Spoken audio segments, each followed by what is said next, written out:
İstəyirsən, gəl penaltiden əvvəl qısaca bir diqqətimi çəkən bir məsələ oldu, ona bir göz ataq.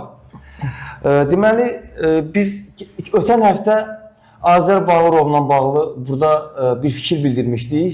Bildirmişdik ki, əsasən bizim, belə deyək də, mövzularımız hal-hazırda çempionluq uğrunda mübarizədən getdiyinə görə, yəni biz digər komandalara çox toxuna bilmirik. Çünki proqramın müəyyən bir vaxtı var. Ona görə hərdən birdən elə görsənir ki, biz ancaq, belə deyək də, ancaq gündəmdə olan mövzulardan danışırıq və etiraf elədik ki, Azər Bağırovun gördüyü işi yəni həqiqətən də dəyərləndirmək lazımdır. Çünki komandaya gələndən sonra çox çətin bir durumda gəldi. Səhv eləmirəmsə 6 oyundan sonra 0 xal, yəni belə bir nəticə var idi və çox maraqlıdır ki, bizim bu həmən bu sujeti mən Sport Info TV-də paylaşılmışdı və mən bu dəyərləndirdiyimiz bu hansı ki bu situasiya ki var Azər müəllimlə bağlı.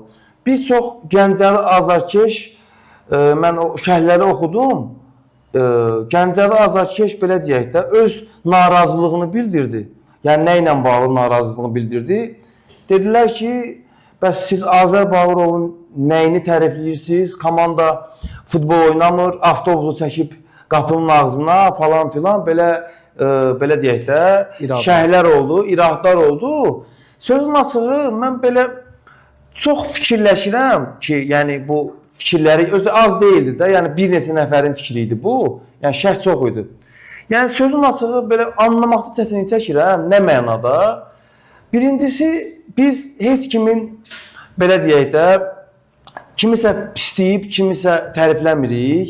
Yəni, əgər verilişimizi daimi izləyən insanlar varsa, gördüyümüz nə varsa, onunla bağlı öz şəxsi fikirlərimizi bildiririk, hansı ki, futbol baxışımız nədir? Elə daimi izləyicilərimiz də şərh bölümündə bildirsinlər fikirlər. Bəli, və Azər Bağırovun komandanı aldığı durumdan, hansı ki, demək olar ki, heç transfer belə eləmədən və hətta komandadan göndərdiyi futbolçular da var idi.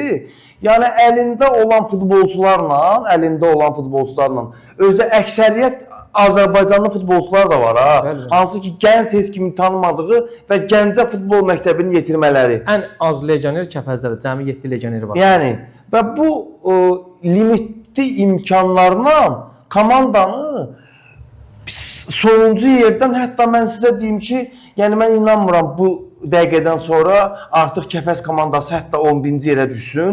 Yəni, məncə artıq çempionatda qalmağı qarantilədilər. Hətta onlar üçün hal-hazırdakı durumda 11-ci yer üçün belə böyük bir nəticə idi də, play-off oynamaq. Yəni, bu başa düşürük, azarkeşlər komandadan belə möhtəşəm oyun gözləyirlər, rəngarəng oyun gözləyirlər. Amma unutmayaq ki, Qarabağı çempionatda 2 oyunda da məğlub eləyib və top buraxmadan qələbə qazanan yeganə komanda Gəncədir. Yəni, sən bu fikirlərə başa düşmək Hətta Avropada da elə bir klub yoxdur. Yəni, hətta Avropada elə bir klub yoxdur. Yəni, nəyin narazılıqdır da bu? Yəni, bu, belə deyək də, azarkeş nə istəyir? Qarabağın oyunda istəyir ki, 70% top Gəncədə olsun, yəni dayanmadan hücumlar falan filan. Yəni, bu reallıqla bu uyğun deyil axı. Yəni, sadəcə mən onu vurğulamasaydım, öz fikirlərimizə qarşı hörmətsizlik eləmək kimi çıxardı. Ona görə mütləq vurğulamalıyam. Qardaş, bu Azərbaycanlı məşqçidir. Bir dəfə gəldi, komandanı xilas elədi. İkinci dəfə gəldi, komandanı... Azər Bağırovun yerində hər hansı bir əcnəbi olsaydı, inandırım səni, onu çıxardıb qoymuşdu dağın başına. Çox önəmli nöqtəyə toxundun, Ahmet. Azər Bağırovun etdiyini hansısa əcnəbi baş məşqçi etsəydi, indi göylərə qaldırmışdıq. Bir qədər düşüncələrimdə fikirləşdim ki, belə biri olubmu? Azərbaycan futbolunda ən azı son 20 ildə 6 oyunda 6 məğlubiyyət, 5 oyunda 5 məğlubiyyət qazanan bir komandanı hansısa bir əcnəbi baş məşqçi göstərin ki, gəlib götürüb eyni heyətlə hədəflərinə çatdırıb. Azər Bağırov 2 mövsümdə bunu edir. Başqa nümunələrimiz də var. Hələ bununla bağlı Rəşad Sadiqovun da Zirə ilə Kərvan oyunundan sonra səhv eləmirəmsə önəmli fikirləri var idi.